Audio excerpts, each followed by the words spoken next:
It is midday in the Queen City. Business is booming.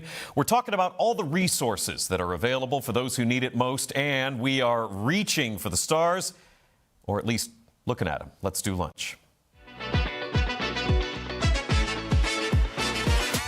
Cincinnati is a city that means business. Fortune 500 company HQs, renowned institutions like Children's Hospital and the Cincinnati Zoo, and letters that everyone here knows: TQL, GE, CVG, UC, and X. It's also a city that's large enough for new ideas to take root and grow. You know somebody who knows somebody who knows somebody, and you're in business. I'm Jack Crumley, and this is The Working Lunch.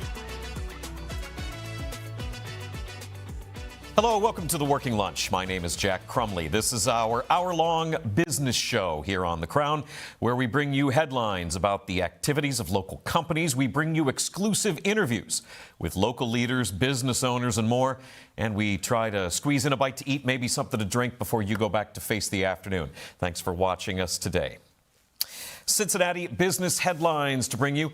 Another ruling from a federal judge says that the companies making THC beverages that have been allowed to sell their drinks outside of official Ohio dispensaries can keep doing that for now. You can see Coastalo there as a drink that's made by Urban Artifact in Northside. They are among the companies involved in this lawsuit. This is continued fallout from Ohio's Senate Bill 56, although the lawmakers who wrote that legislation did want to give breweries making THC drinks a special exemption. The governor cut that out. That's why we are now where we are. Urban Artifact is among 10 drink makers who have filed this suit. This newest ruling is the second temporary ruling from the judge in that federal case. Now, without getting too deep into the legalese of this case, the plaintiffs say this is a constitutional issue. Their argument is that because Congress has the power to regulate interstate commerce, not individual states, the cutout for them of being able to sell their product is unconstitutional. You'll remember the big conversation that we had with Bobby Slattery of 50 West just last month. He told us about working with state lawmakers as he tries to get this veto overturned. He also told us about the weird partisan things going on with trying to get that veto overturned. But you'll also remember, it's a walk down memory lane today, you'll also remember that there is a big federal ban of intoxicating hemp that is set to come down in November, so likely more to come on all of that.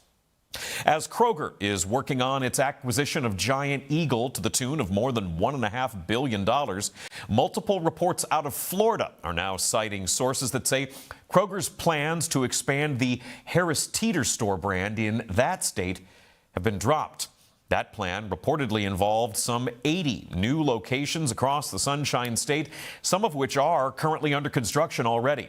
This news also comes after Kroger ended a 10-year agreement for tax breaks and grants, specifically in Lake County, Florida, late last year. That followed the closure of one of Kroger's fulfillment facilities there. It's unclear if these moves are part of any kind of official plan to drop Kroger expansions in Florida. Of course, that's where rival Publix is based.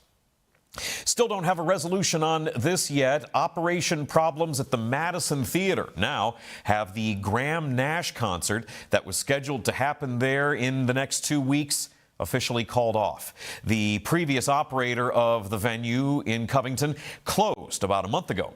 And even though there have been some back-and-forth statements, some conflicting back-and-forth statements between the operator and the owner about things like insurance and future plans, and when the theater is going to reopen, we're still seeing the closure going on. A statement posted on the Madison Theater's website says there has not been enough lead time to get the venue ready with proper permits and more, so Graham Nash could play there on July 28th. All tickets for that show purchased through TicketWeb will be refunded automatically.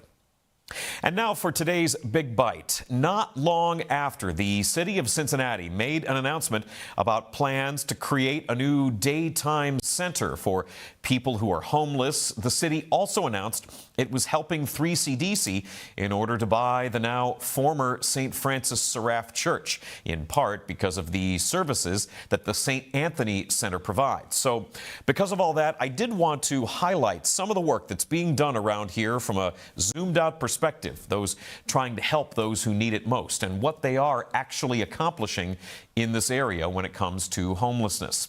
Here are some Ohio stats according to the 2023 Homeless Assessment Report to Congress. Over 8,000 people experiencing homelessness in the state. This is from a few years ago. Some 2,600 fewer beds than what's actually needed, and that number has gotten worse than the year before. At the city of Cincinnati level, it is estimated that homelessness has grown some 5 to 6% since the year 2023. Hundreds of people, at least, with no shelter on any given night. The city has over 4,000 beds across the entire network, but less than 1,000 of those are in the emergency shelter system. That is according to data on homelessness in Cincinnati from Arcgis.com. It's an ongoing struggle, and there is also ongoing concern about preventing more people from having no place to go. Strategies to End Homelessness says that the lack of affordable housing is one of the strongest predictors of homelessness across the country as housing costs rise and affordable options continue to dry up. More families find themselves at risk. We've got stats on that from the Cincinnati Regional Chamber.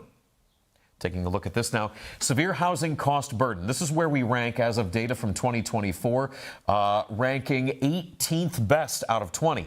Not great. You can see that lighter blue line there, pretty far down in the ranking as far as among top 20 comparable metros for where we rank when it comes to housing cost burden. This is for people who are paying more than 50% to maintain some kind of shelter. But Strategies to End Homelessness would also tell you that the good news is that homelessness is preventable.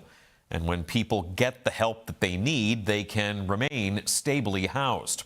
In terms of what's out there, what's being done, and what they have accomplished, I did want to hit some highlights here. Strategies to End Homelessness gets funding from both the city of Cincinnati and from Hamilton County. It offers a lot of data on how it works to help people.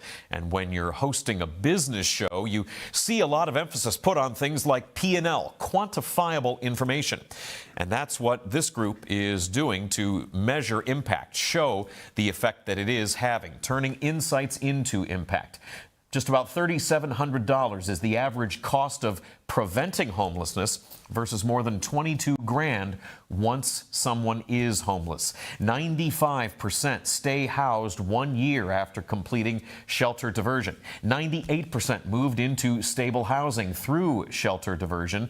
We've also got 6,000 plus people experiencing homelessness in Hamilton County in 2024. One of only 4 organizations worldwide using predictive data analytics on this, trying to show the effect that this organization is having. Strategies to End Homelessness is a 501c3 nonprofit, and it is the Regional Continuum of Care Coordinator, overseeing roughly $30 million in public funding every year.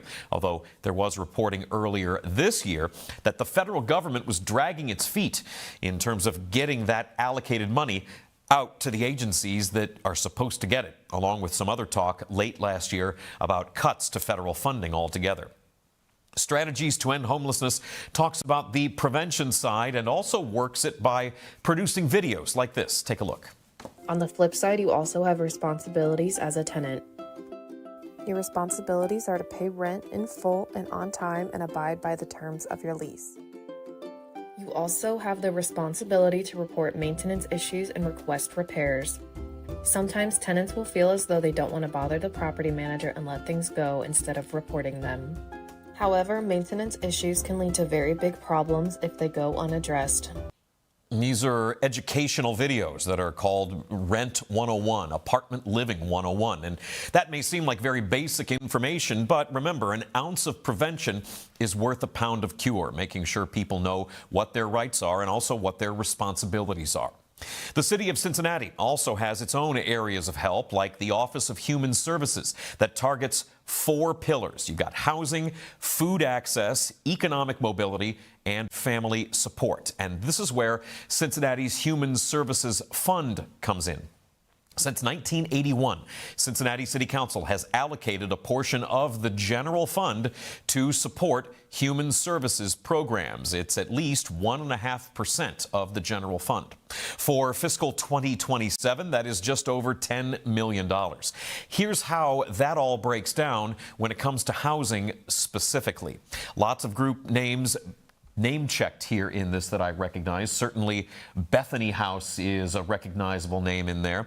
You'll remember Caitlin Lanehart of St. Vincent de Paul, another group that's name-checked on this sheet.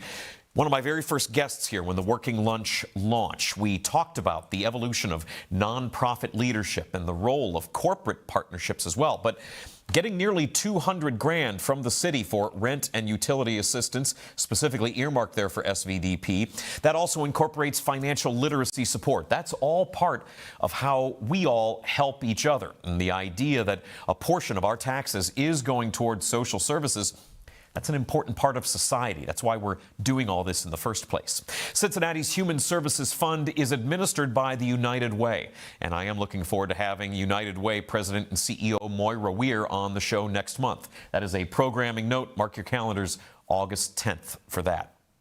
This is by no means an exhaustive list as well. There is the Cincinnati Metropolitan Housing Authority in the West End, which operated the very first fully integrated public housing community back in 1938 with Laurel Homes.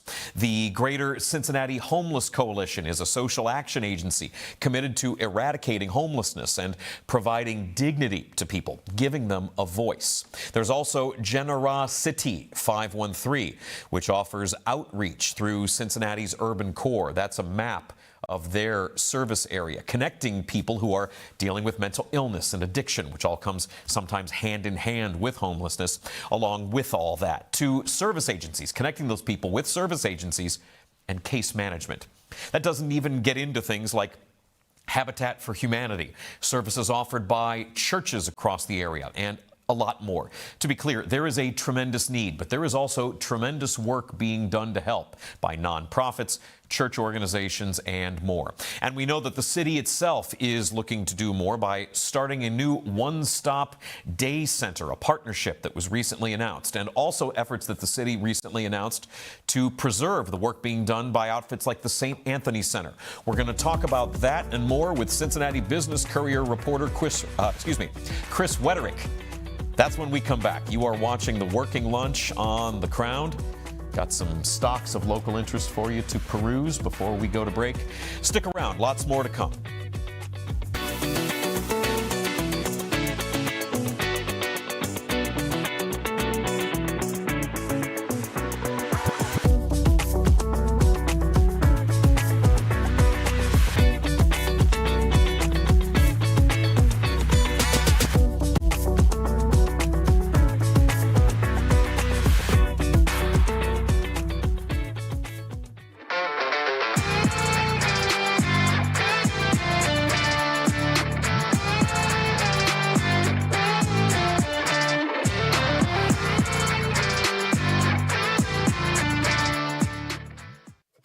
This city has always had something to prove.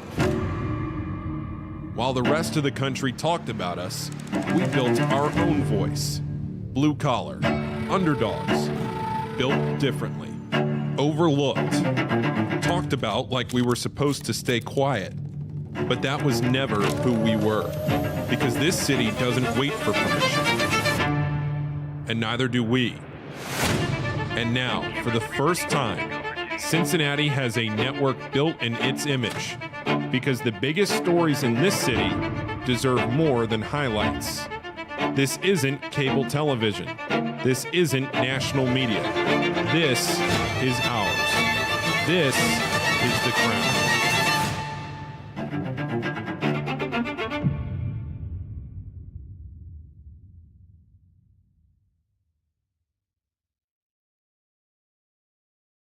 The Crown has you covered. Start your day with the first word, Cincinnati's only morning sports show. Power through midday with the Working Lunch. Cincinnati business talk that keeps you in the know. Nat tries that for lifestyle around the city, and the Rebound Rundown covers every corner of the college basketball scene in the tri-state and beyond. This is The Crown. Built for Cincinnati. First word for your morning sports, the Working Lunch for business that hits home. Nat tries that for lifestyle around the city, and Rebound Rundown for college hoops. This city deserves its crown. Watch, listen, subscribe. My name is Jack Crumley. I've been covering news in Cincinnati on the radio for the last 20 years. I grew up in Northeast Ohio, but Cincinnati has always felt like home since day one. I've seen so many things accomplished here, and now, with the Working Lunch, I get to write, read, and talk about them every day. Hard-working people with a drive and a dream. Innovative ideas that help shape this city. Cincinnati is a great city, and I'm excited to tell you about it every day. My name is James Rapine, and I host First Word every weekday morning, 7 to 11, right here on The Crown. Prior to joining The Crown Network, I covered the Bengals for Sports Illustrated for 6 seasons. I also am the founder of Cincinnati Bengals Talk on YouTube and wrote the book, Enter the Jungle, a history of the Cincinnati Bengals. Couldn't be more excited to join you every weekday morning for First Word right here on The Crown.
Welcome back to the Working Lunch. I'm Jack Crumley. We talked about homelessness in that Big Bite segment and all the different, or at least some of the different agencies and various resources working together to try to help people who have nowhere else to go. That was based on some news that came out of the city of Cincinnati earlier this week, sort of a two-pronged announcement when it comes to what the city is doing to try to offer some new services to people who are unhoused, and then also plans to help buy, if not fully, nearly fully finance, the purchase of a church in Over the Rhine that also does a lot to help people in need. To sort all of that out, we go to Cincinnati Business Courier reporter Chris Wetterick, who specializes in a lot of government reporting that the Business Courier does. Chris, happy to have you back on the show. Thanks for your time. Thanks for having me, Jack.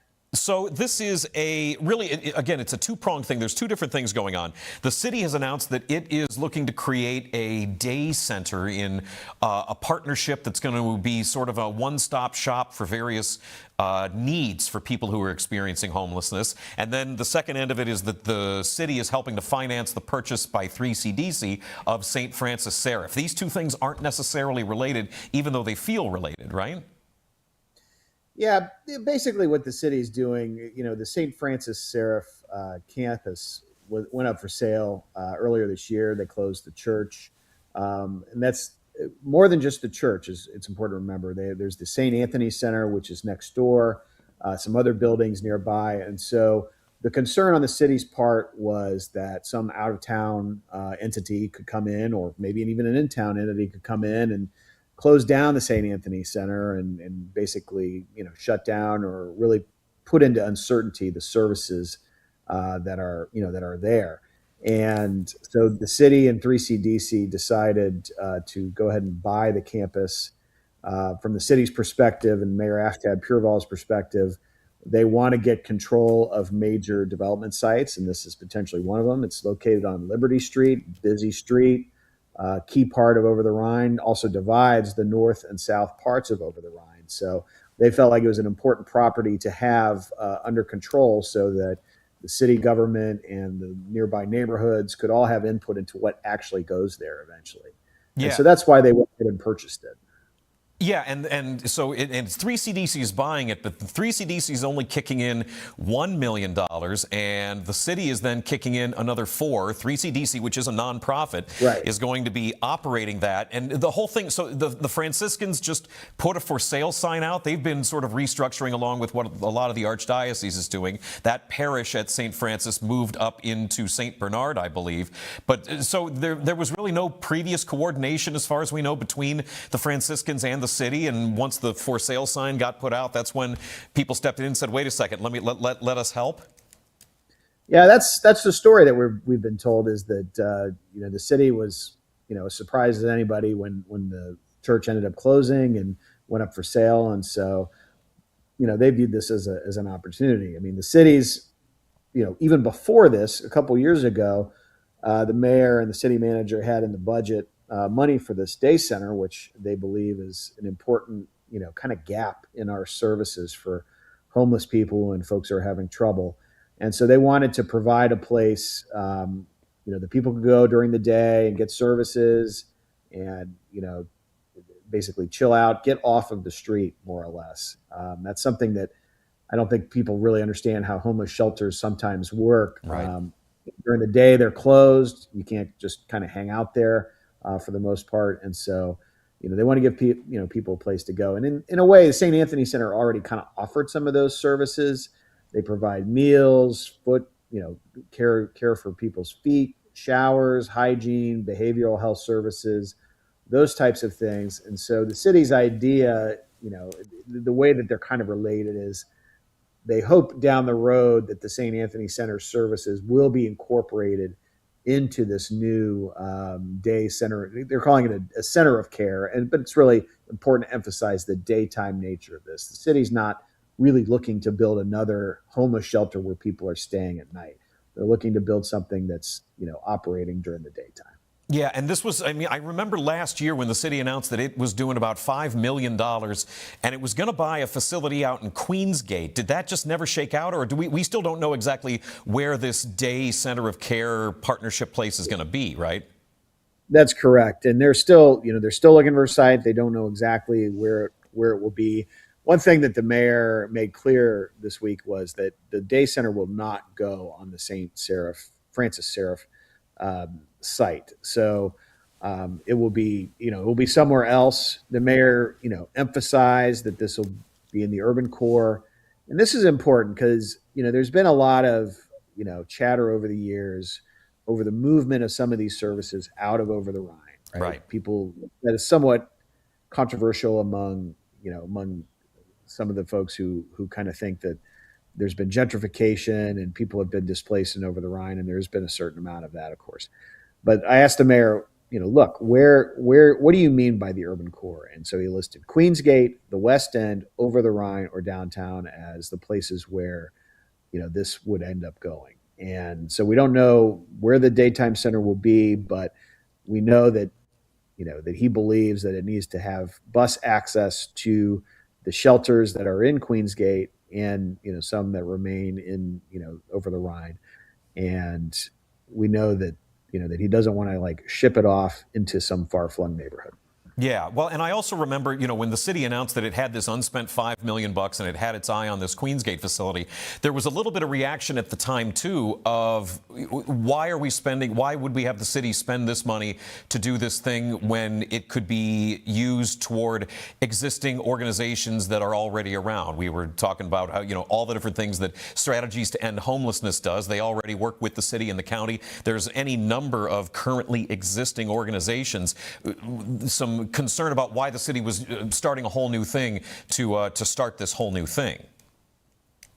Yeah, and the interesting thing from the news conference the other day is that some of those folks in a lot of the social services are kind of on board now with the daytime center of care. They I think they believe there's some merit to it, and I think they've refined the approach. And I couldn't really tell you exactly what brought them on board, but there seems to be a growing consensus that this is the thing that should be done.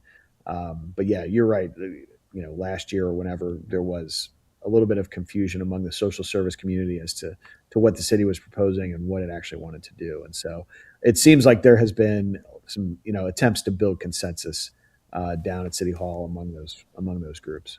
So do you have any insight or any thought about what down the road things will look like at the St. Francis Seraph site, like, say, 5 years from now? Are they still running St. Anthony Center out of there? This is assuming this new center, daycare center, that doesn't sound exactly the way I mean for it to, daytime care center, is up and running somewhere, maybe Queensgate, maybe any place else. What does the St. Francis Seraph site turn into under 3CDC's guidance? It's a good question. They were very, they don't know is basically what they've told us. And keep in mind there's the church property, the church itself, which is always very difficult to try to redevelop a church, and, unclear on what that could be. 3CDC's actually redeveloped churches before. The former Taft Ale House, which is now the Melatonin Beer Project, that of course was a former church. I'm not saying by any stretch of imagination they're going to turn into a brewery, but they basically don't know what the plans are. I would always imagine that housing will be part of it. We have a housing shortage in the city and in the region as a whole, so I could definitely imagine there being a housing element to whatever they end up putting there. It's in a prime location. In Over the Rhine. The buildings, that are next to the church they do not look particularly historic to me. Granted, none of this has been, through the Historic Conservation Board, where a lot of development has to go through in Over the Rhine before it actually gets built. So it's all kind of up in the air. One thing, Jack, I should mention that's important here. We're talking about two different sources of money. The $5 million that the city allocated for the daytime center of care, excuse me, that is sitting in the bank basically, and it's still going to be used for that. The money that the city is contributing to purchase the St. Francis Seraph properties, that is going to be from a tax increment financing district that includes Over the Rhine. And so we're talking about two different pots of money, so they're not robbing Peter to pay Paul here.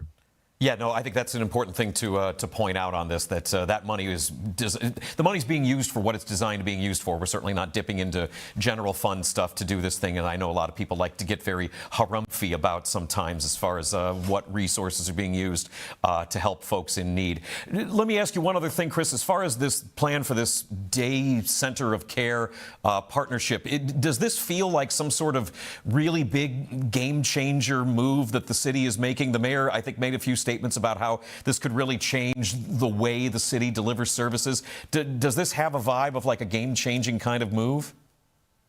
I'm not sure. I think it's too early to tell, which is a cliche. Sorry, but I think it's a missing piece, and I think that's right. That I think they're correct about that. That they don't really have that today. The ultimate, when you talk to, I've covered homelessness for more than 2 decades in various places that I've worked, and I feel like the national consensus on this is the way to deal with homelessness is to get people a home and a place that they stay every night, and they, have, a kitchen and a bathroom and all of that. And, that's really, that would be the game changers if we were able to build thousands of new housing units in this region. That would solve the problem. That would deal with the problem, maybe not solve it, but that would help a lot. Yeah, for sure. I mean, there's always a need, and we saw those stats from Strategies to End Homelessness about how inexpensive it is to prevent someone from becoming homeless versus trying to get somebody back underneath a shelter.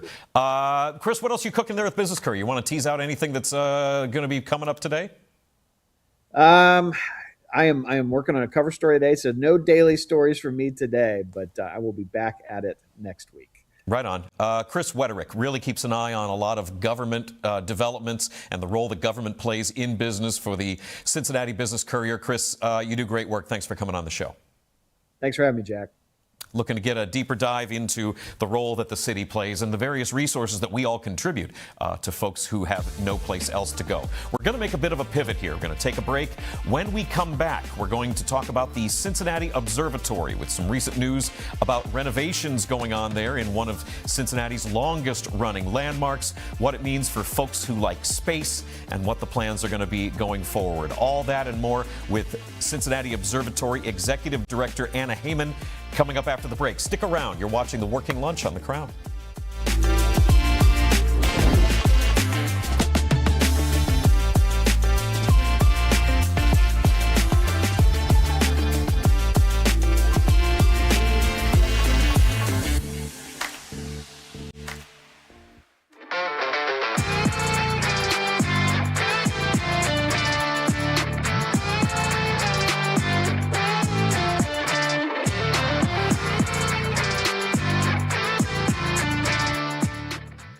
What is The Crown? It's simple, really. Authentic Cincinnati entertainment. Not hot takes from a studio 3 states away. Not national noise pretending to know this city. Rather, bringing a voice to those who call the Queen City home. Where can I watch The Crown shows? Join us live from 7 to 11 a.m. for First Word and 12 to 1 for The Working Lunch on RESN. No live TV? No problem. Stream and interact with all of our content on major podcast, broadcast, and streaming platforms. The Crown is Cincinnati. Loud, passionate, competitive, proud. From early morning sports debates to the business leaders shaping the riverfront, to the fans, stories, moments, and culture that make this place move. Live shows, podcasts, documentaries, digital content built from Cincinnati, for Cincinnati. This is The Crown.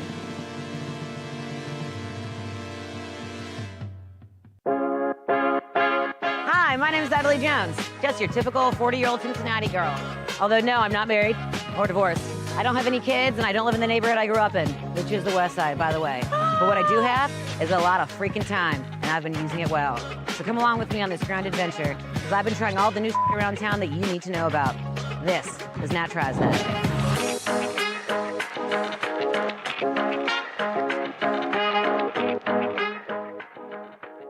My name's Jacob Tissett, and I'm a co-host of First Word from 7 to 11 every morning right here on the Crown Network, where we will break down the biggest stories in Cincinnati sports. I'm a graduate of the University of Alabama, where I spent 4 seasons working for the football team as a student assistant, contributing to the 2020 National Championship and 3 SEC championships. I'm a Cincinnati native, a St. Xavier High School graduate, and will bring a local perspective and passion to covering the Bengals, Reds, and everything in between. I'm excited to have you join us on First Word. Hey, I'm Marissa Contapelli, one of the co-hosts on First Word and a features producer here on The Crown, where I will be out and about in Cincinnati bringing you the stories that you need to hear in the Queen City. Now, I know I'm from Cleveland, but I love my Cincy sports. I've been in Cincinnati for almost a decade now, spending the last 8 seasons with the Bengals as a team reporter and senior producer. I am so excited to be a part of the team here at The Crown, and I can't wait to bring you the latest from around the city.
Welcome back to the Working Lunch. I'm Jack Crumley. I am joined now, very excited about this, the Executive Director of the Cincinnati Observatory, Anna Heyman.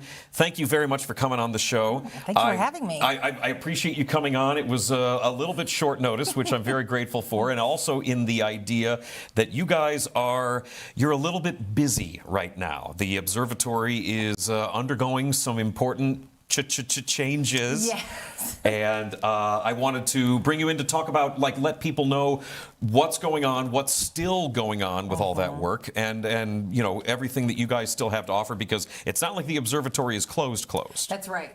And that's an important note to make about this renovation that we're doing. We have two buildings on our campus, and the work is focused on our larger building, which is, we say, our iconic building, our Herget building. So the Herget building, the main one. The main one, yes. So that building's 153, and it had been brought up to code and had been made available for use. Obviously, we work in the building. We host thousands of people every year, but we wanted to be able to expand our capacity to offer more. We're in this limited space, and so the renovation is focused on kind of redoing what I called the basement, but the spin is calling it the lower level. So the lower level, which is a basement, that had never been available really to the public.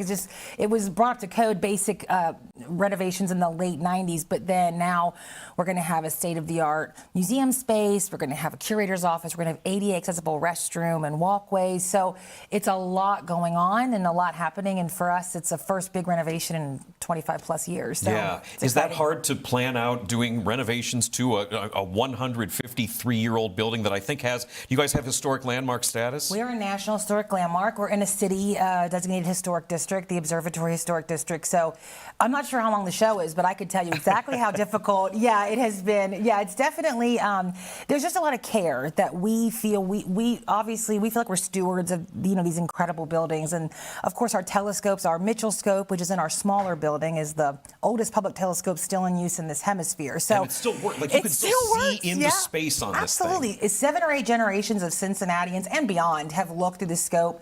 And that's part of our mission as the first public observatory in the country, to make these incredible instruments available, and also to teach people about history, astronomy, or architecture, all kinds of things. So it's definitely a process to do anything in the buildings, but we really want people to know, we are a museum, but we're not this, institution, sort of closed doors, sitting on the hill, tucked away and in Mount Lookout, which is our wonderful neighborhood. We're really engaged in the community. We want people to come in and experience the observatory, and this is just kind of a pause to make it really easier to do that for more folks to come through. Yeah, you guys have always been really good about being really outgoing and really kind of playing up sort of the social element of it, doing date night themed events and coming out in the middle of the night, even when it's hot or cold, because of that weather here doesn't change what it looks like up there. That's right. You guys have always been sort of a very outgoing social thing, and I know that in recent months you have been doing. Is it more programming out in areas like at Mad Tree and stuff?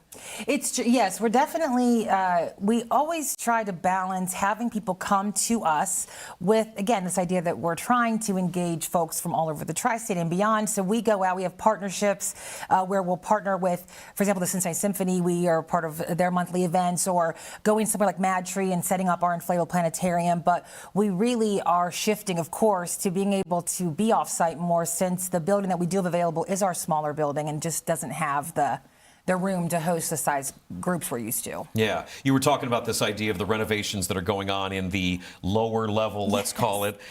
In terms of being museum space, what are we talking about? Seeing moon rocks? What sort of artifacts are going to be in this soon-to-come museum space? That's probably the most exciting part of this work we're doing. So we have 30,000 items in our collections, and I say collections plural because we have all different kinds of collections. We have scientific instruments, moon rocks. No kidding. Meteorite. I should say we do have small meteorites. Let me say meteorites. Okay. Rocks that come from outer space. Yes. I don't want to and then we have books and objects and all kinds of things. Our founder was a Civil War general, so we have some of his items. So it's really sort of constricting for us not to be able to share these collections, or share more of them we work with over 14,000 students a year, but we also work with 20,000 plus members of the public. So having the opportunity to display these things and folks to interact with them, and then to preserve items as they come in, that is a huge opportunity for us, and really where we're going to be able to create new and different and exciting experiences.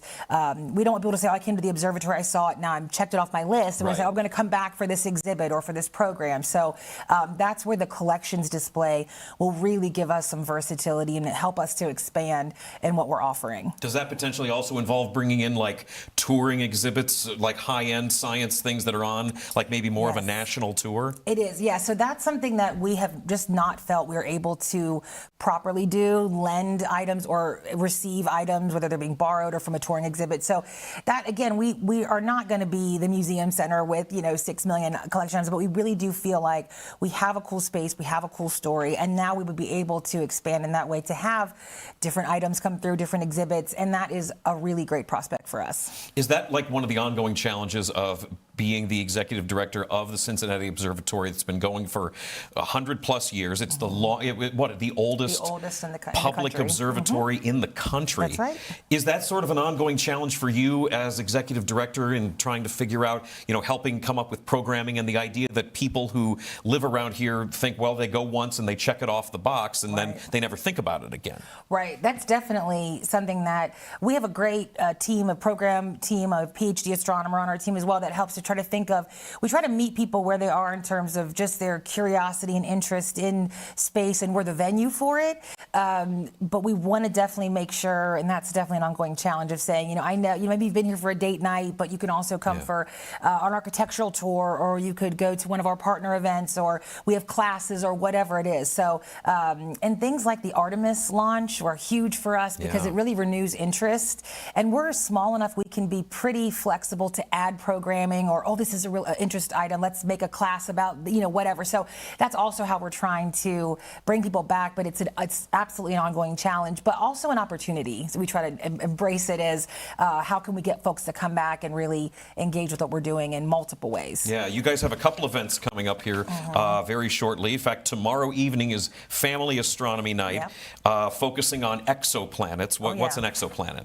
Oh, come on. I didn't hear an exoplanet. That's like, I'm not going to get into the whole. You got to come to the event. You got to come to the thing. That makes sense. Gosh, man. Sorry. On the spot.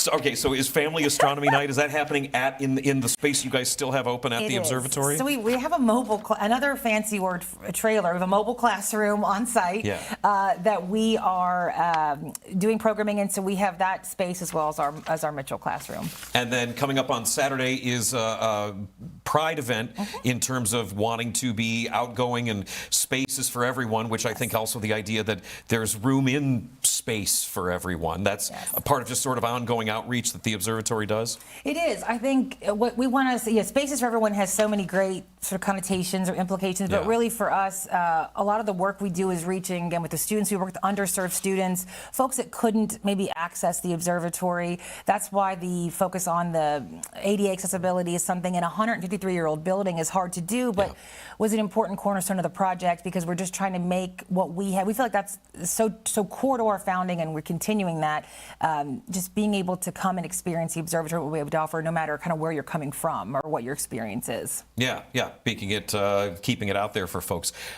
In terms of you have an interesting background, Anna Heyman, as having you got your MBA from Xavier. Yes. So having sort of maybe more of a direct head for business, and also then a work history in the nonprofit space, having sort of a thought about business needs for operating a nonprofit, does that sort of help when it comes to being the executive director at the observatory? I think it absolutely helps. And I will say, because I think having been in nonprofits for so long, so many of them are run by such dedicated, incredible people, but they're still businesses at the end of the day. I mean, you really have to be able to have that mindset while also doing some really, of course, socially impactful work.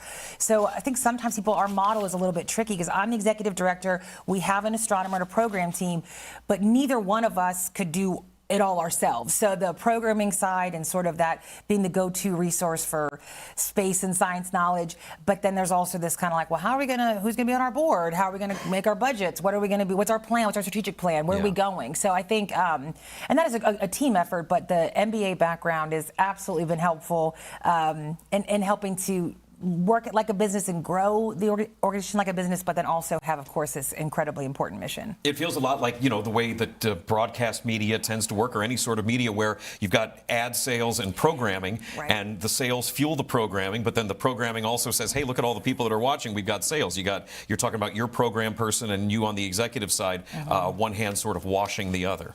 Absolutely. And they're, of course, inextricably linked, because it really has to be a whole approach.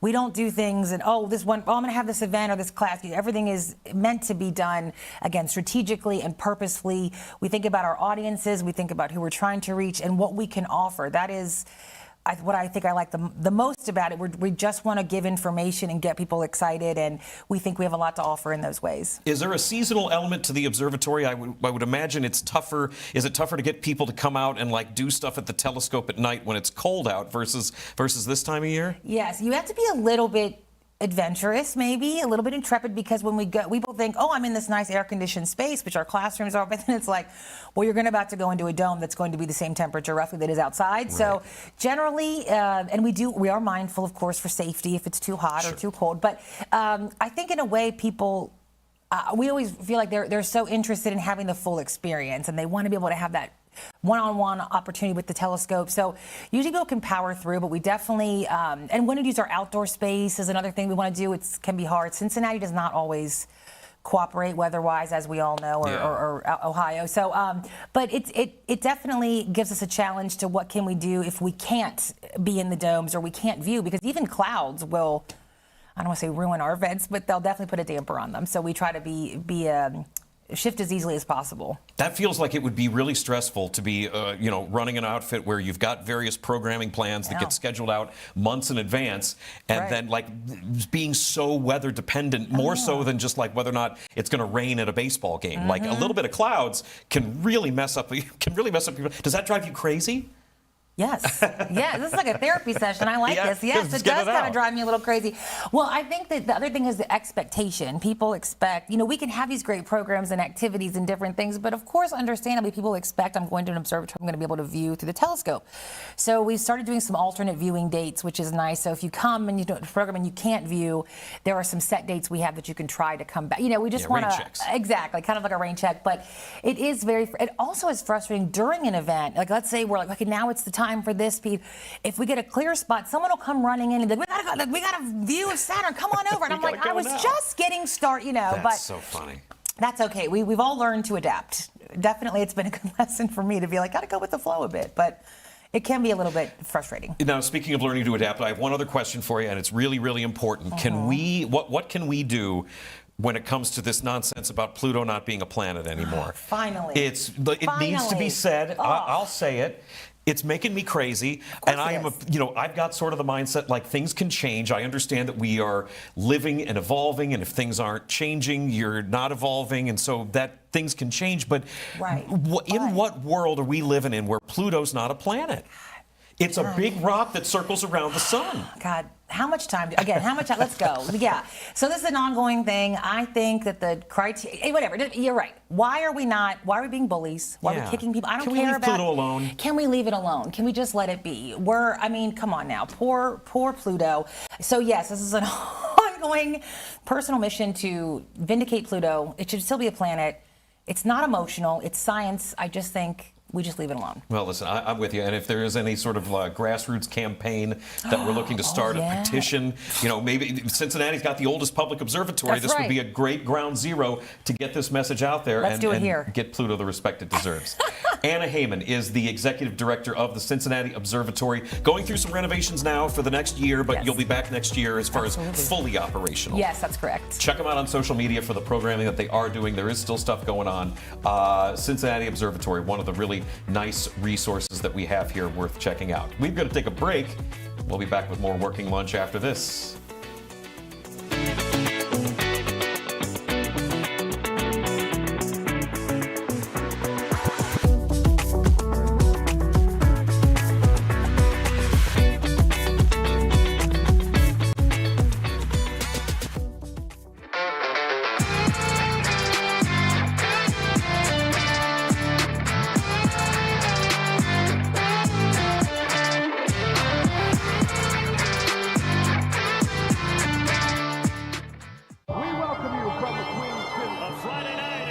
city of Cincinnati, Ohio.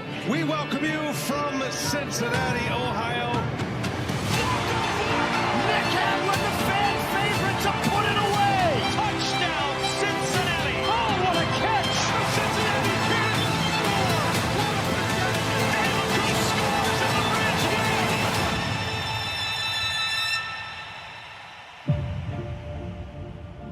Cincinnati sports fans are the best. Loyal, passionate, second to none.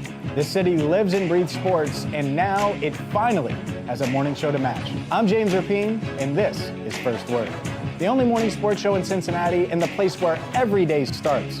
We break down the biggest moments and set the agenda for the city. Marissa Contepelli and Jacob Tissett join me to bring the insight and energy you need to start your day. The conversation starts with First Word. First Word, weekdays 7 to 11, part of the Crown Network. This is the Rebound Rundown. I'm your host, Paul Fritchner. Your home for college basketball in the Cincinnati area and across the country every Monday through Friday during the season. Previews, recaps, breakdowns, interviews, and more. You can find it all right here. Your one-stop shop for a quick dose of college hoops on your morning commute.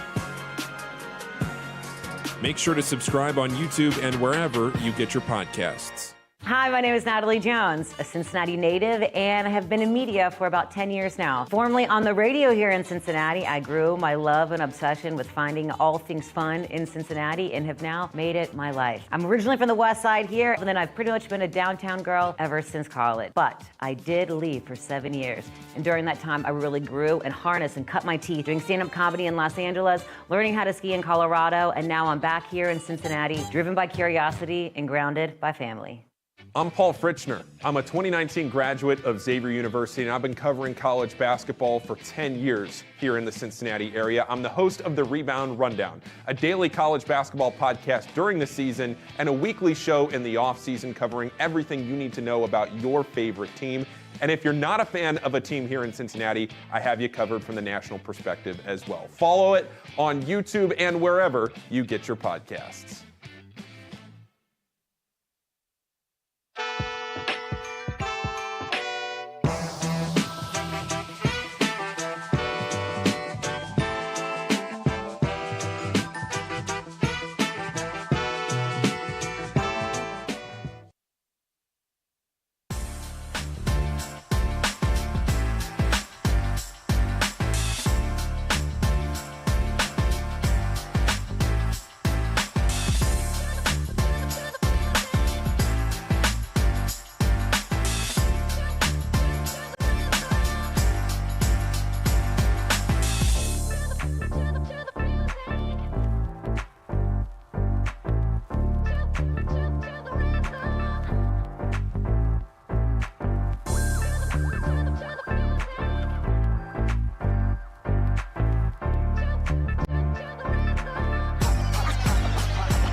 Welcome back to the Working Lunch. I'm Jack Crumley. Wrapping things up on today's show is the World Cup's still going on, right? Boy, it's still, listen, we're all excited about it. Everybody's having a great time.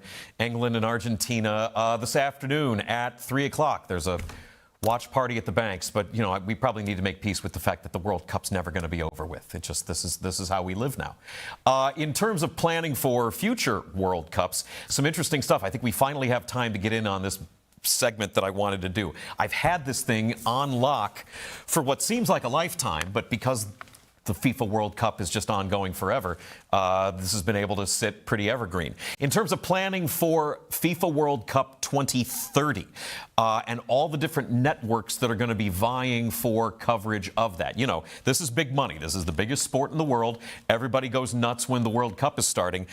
In terms of some thoughts about what things are going to cost, Netflix and Disney and YouTube, which is owned by Alphabet and Google, are all looking at big money in terms of broadcast rights for the 2030 and 2034 World Cup. The bidding and discussions are expected to begin sometime soon in the next 3 months. FIFA has alerted media companies during preliminary talks that started earlier this year that English and Spanish language U.S. rights are likely to be sold together as one package. This is a ton of dough rather than separately. Fox paid $485 million for English language rights for this year's tournament. Executives at various media companies right now are budgeting for $1.5 billion and $2 billion in order to get the U.S. rights across multiple languages. FIFA has already shown interest in Netflix by awarding it the Women's World Cup for 2027 and 2031.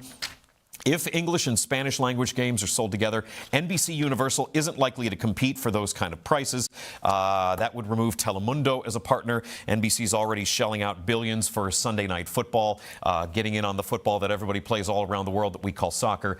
Paying that kind of money is probably a bridge too far, but already lots of money being lined up for the future FIFA World Cup broadcast rights. It's big money. Why do you think you're seeing hydration breaks? Because there's all sorts of money that needs to be made to cover this stuff. Thanks for watching the show. Big thanks to my guests today. Chris Wederick of the Business Courier, helping us go over various city announcements when it comes to development, property purchasing, and aid for the homeless. And then, of course, Anna Heyman is the executive director of the Cincinnati Observatory. They've got work going on now. They are still doing some things out of the smaller space, and they're certainly going out into the public to try to bring cool space stuff to us here in Cincinnati. They're up on that hill. They're looking up all the time. That's all you got to do is look up.